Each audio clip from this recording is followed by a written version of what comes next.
Start ಮಾಡಿ. ಸ್ವಲ್ಪ ನೀರು ಕುಡಿದ್ಬಿಟ್ಟು ಅವ್ರಿಗೆ ಬರೀ ಅವ್ರಿಗೆ ನೀರು ಕುಡಿಸ್ತೇವೆ ಅಂತ ಹೇಳ್ತಾರೆ. ನಾನು ಸ್ವಲ್ಪ ನೀರು ಕುಡಿ.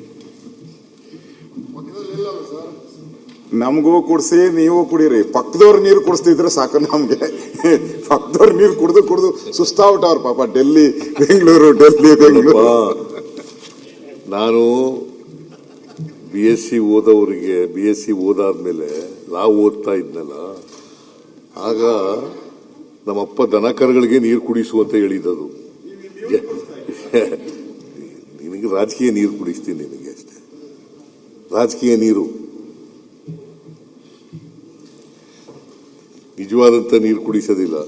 ನಿನಗೆ ಒಳ್ಳೆ ನೀರೇ ಕುಡಿಸ್ತೀವಿ. ಮಾನ್ಯ ಅಧ್ಯಕ್ಷರೇ, ಬೆಳಿಗ್ಗೆ ನಾನು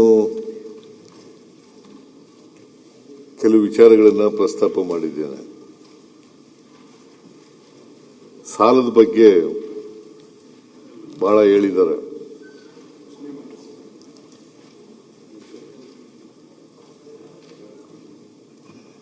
ಇವರು ಸಾಲದ ಮೇಲೆ ಸರ್ಕಾರ ನಡೀತಾ ಇರೋದು, ಸಾಲ ಇಲ್ಲದೆ ಹೋದ್ರೆ ಸರ್ಕಾರ ನಡೆಯಕ್ಕಾಗೋದಿಲ್ಲ. ನಾನು ಮಾನ್ಯ ಅಧ್ಯಕ್ಷರೇ ಸಾಲ ತಕೊಂಡಿರೋದು 1,32,000. 1,32,000 ಈ ವರ್ಷ 26-27ಕ್ಕೆ. ಆದರೆ ಬಜೆಟ್ ಗಾತ್ರ ಇರ್ತಕ್ಕಂಥದ್ದು 4,48,004 ಕೋಟಿ. ಹೆಂಗೆ ಸಾಲದಲ್ಲಿ ನಡೀತದೆ ಸರ್ಕಾರ? 3,15,000 ಕೋಟಿ,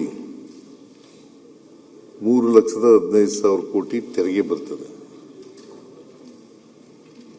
ಹೋದ ವರ್ಷ 25-26 ಅಂದ್ರೆ ಈ ವರ್ಷ, ಈ ಕರೆಂಟ್ ಇಯರ್ 25-26ರಲ್ಲಿ 2,92,000 ತೆರಿಗೆ ಬಂದಿದೆ.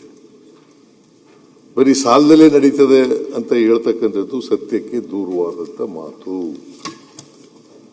ಸಾಲ ಎಲ್ಲ ಅಭಿವೃದ್ಧಿ ಮಾಡಿರ್ತಕ್ಕಂಥ ರಾಜ್ಯಗಳಲ್ಲಿ ಮತ್ತೆ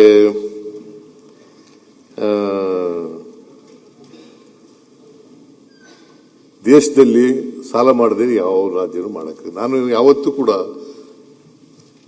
ಮೊದಲಿನಿಂದ 94-95 ಸಾಲ ಮಾಡಲೇಬಾರದು ಅಂತ ಹೇಳಿಲ್ಲ. ಸಾಲ ಮಾಡಬೇಕು, ಆದರೆ ಸಾಲದ ಕಾರ್ಯಕ್ರಮವನ್ನ ಅಸೆಟ್ಸ್ ಕ್ರಿಯೇಷನ್ಗೆ, ಜನಕಲ್ಯಾಣ ಕಾರ್ಯಕ್ರಮಕ್ಕೆ ಮಾಡಬೇಕು.